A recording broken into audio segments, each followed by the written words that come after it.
Los ministerios de Salud, de Hacienda y de Agricultura, así como el FONAES, son algunas de las instituciones gubernamentales con señalamientos de corrupción que ya están siendo investigadas por las entidades correspondientes.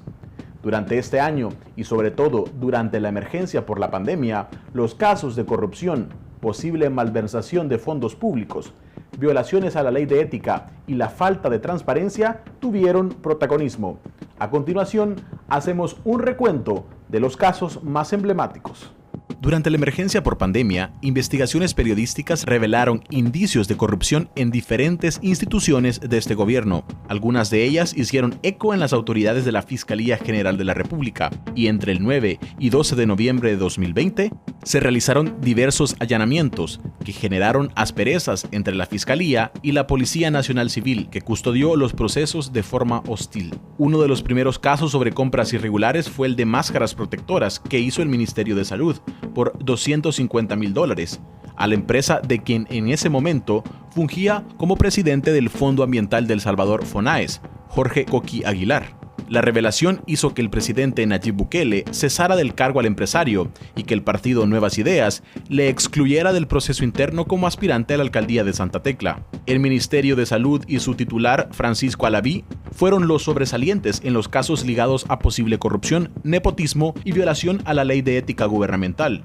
En julio se conoció que Alaví firmó un contrato por $225,000 para la compra de botas de hule a una empresa de su familia, dedicada a la venta de repuestos para vehículos. Asimismo, el Ministerio de Turismo alquiló por 2 meses a un primo del ministro una casa para utilizar como centro de contención por $13,000. Solo durante la cuarentena por COVID-19, Salud realizó compras que ascienden a poco más de $155,3 millones. La emergencia y sus implicaciones en materia de maniobras legales para agilizar compras y movimientos financieros permitieron el mal uso de los fondos. Así lo confirmó Focus en una investigación publicada en agosto, donde se reveló que el Ministerio de Obras Públicas gastó más de $138 millones del Fondo de Protección Civil y Mitigación de Desastres FOPROMID para decorar fachadas de hospitales.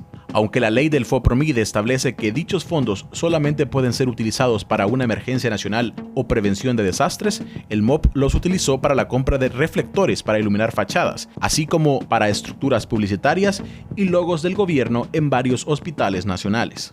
Con la crisis por la paralización económica, el gobierno decidió en abril brindar un bono de $300 que generó incertidumbre en su planificación y entrega.